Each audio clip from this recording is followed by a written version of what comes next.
Football বিশ্বকাপ দেখা কি হারাম? এখানে আপনারা অনেকেই আছেন বিশ্বকাপ ফুটবলের খোঁজ খবর রাখেন, আর অনেক আসামি আছেন যারা খেলা দেখেন। আছে কিনা? আছে। এই সমস্ত খেলাধুলা, এই সমস্ত ইভেন্ট গুলো দেখা, ফলো আপ করা, এটা কি হারাম নাকি হালাল?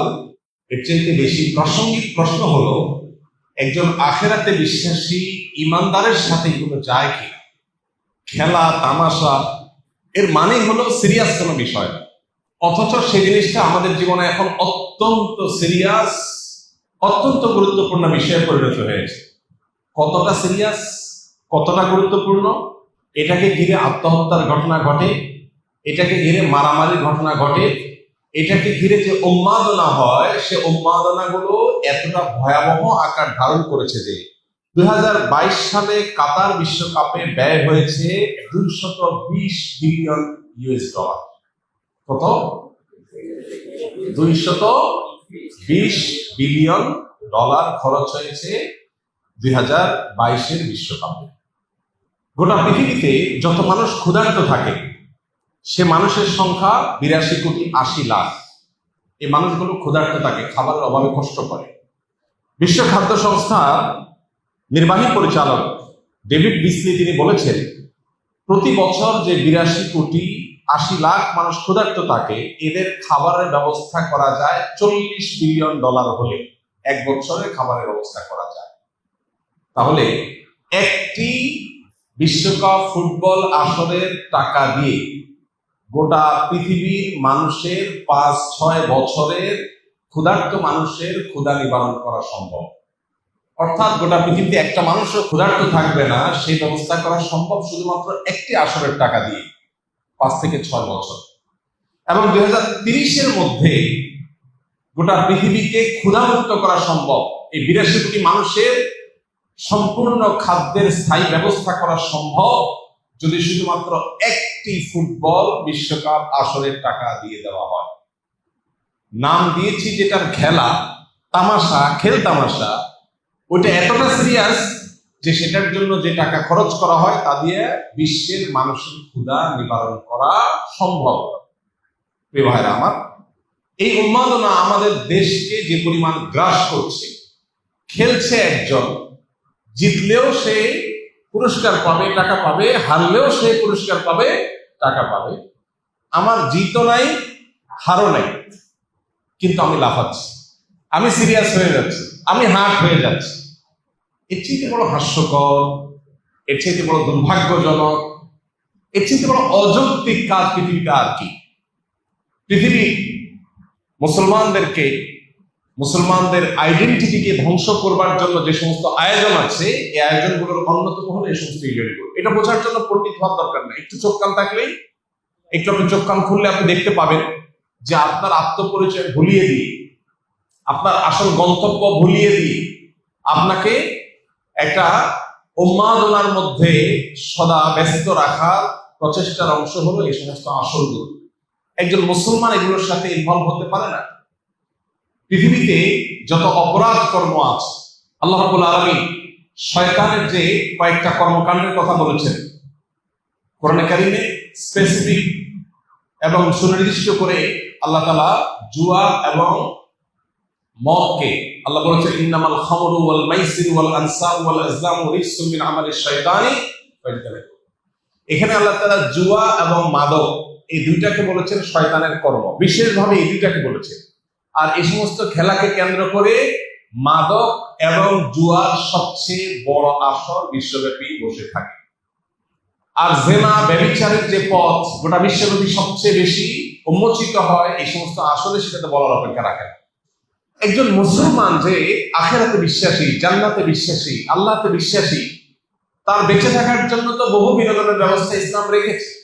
দাম্পত্য জীবনের স্বামী স্ত্রীর সুসম্পর্ক, এটা মানুষের বেঁচে থাকার প্রয়োজনে। আল্লাহ বলেছেন, লিতাসকুনু ইলাইহা, আদম আলাইহিস সালামের জন্য হাওয়াকে তৈরি করেছেন যাতে করে একে অন্যের মাধ্যমে প্রশান্তি লাভ করতে পারে, ভালো সময় কাটে, মানসিক সুখ হয়। আল্লাহ তাআলা আমাদেরকে যে পরিবার দিয়েছেন, এই পরিবারটা আমাদের কাছে বড় উপভোগ্য।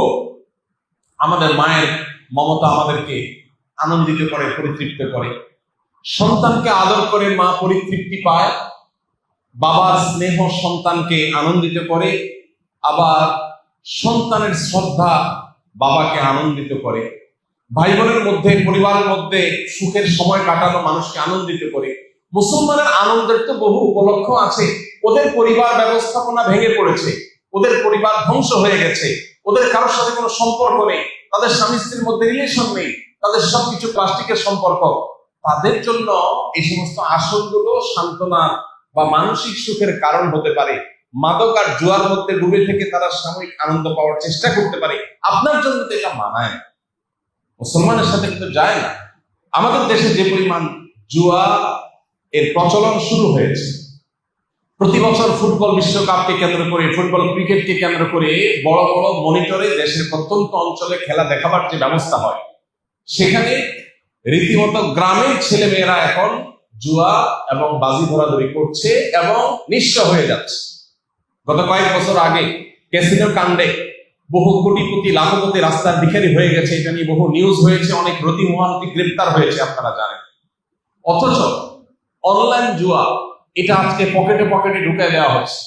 যে জুয়ার বিরুদ্ধে আমাদের সরকার এবং প্রশাসন সংগ্রাম করে চলছে, যে জুয়ার থাবা থেকে সমাজকে বাঁচাবার চেষ্টা করছে, সেই জুয়া আমাদের দেশে সবচেয়ে বেশি প্রবেশ করে স্পোর্টসের হাত ধরে, তথাকথিত খেলাধুলার হাত ধরে।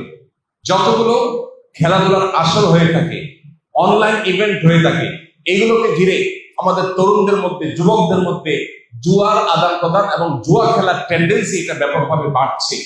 এই বিষয়টাকে কর্তৃপক্ষের গভীরভাবে মনোযোগ দিয়ে দেখা উচিত। যদি এটা দেখা হয় তাহলে সেক্ষেত্রে একে তো নীতিনৈতিকতার যে অভাব সেটা আমরা কিছুটা হলেও দূর করতে পারবো। যদি আমরা এই উন্মাদনা থামাতে পারি তাহলে আমাদের তরুণদের মধ্যে যে বহে যাওয়ার প্রবণতা সেটা কিছুটা হলেও কমানো যাবে, জুয়ার যে প্রবণতা সেটা কিছুটা হলেও কমানো যাবে।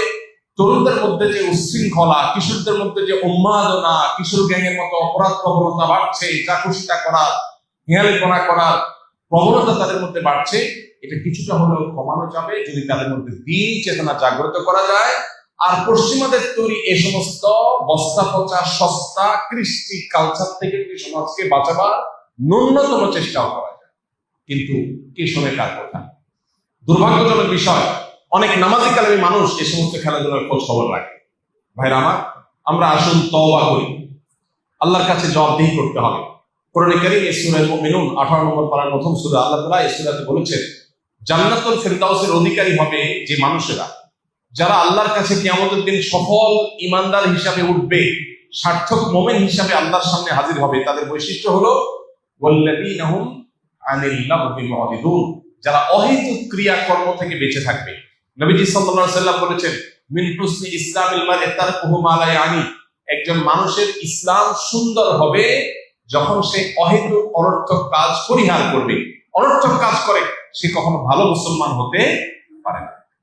এই জন্য ভাই, খেলাধুলা যেটা আমার পার্থিব কোনো উপকার বয়ে আনছে না, আখিরাতের কোনো উপকার তো নাই, এরকম একটা অহেতুক কাজের পেছনে শত সহস্র হাজার হাজার ঘন্টা বরবাদ করা, এই উন্মাদনার পেছনে লক্ষ লক্ষ কর্মঘন্টা ধ্বংস করা, আমাদের শিক্ষা, আমাদের কর্ম, আমাদের অর্থনীতি, আমাদের সবকিছুর জন্য যেটা ধ্বংসাত্মক, যেটা আপাত দৃষ্টিতে কোনো উপকারিতা নেই বললে চলে, এরকম একটা উন্মাদনার পেছনে একটা জাতির বড় অংশ ঝাঁপিয়ে পড়বে, সে দুর্ভাগ্যজনক বিষয় কিছুই না। এই জন্য এটা থেকে ফেরাবার জন্য সেরকম সত্যিকারের দেশপ্রেমিক, সত্যিকারের উম্মাহ প্রেমিক, সত্যিকারের দেশে মানুষের কল্যাণ চায় এরকম মানুষ আমাদের সমাজে খুব বেশি নেই। আল্লাহ তাআলা সেই মানুষগুলোকে তাদের কাজটা করার তৌফিক দান করুন। আমরা ইনশাআল্লাহ এই সমস্ত উন্মাদনা, এই সমস্ত পাগলামো, এগুলো থেকে বেঁচে থাকার চেষ্টা করবো। আল্লাহ আমাদের সবাইকে তৌফিক দান করুন। আস-সুন্নাহ ফাউন্ডেশন, উম্মার স্বার্থে সুন্নাহর সাথে।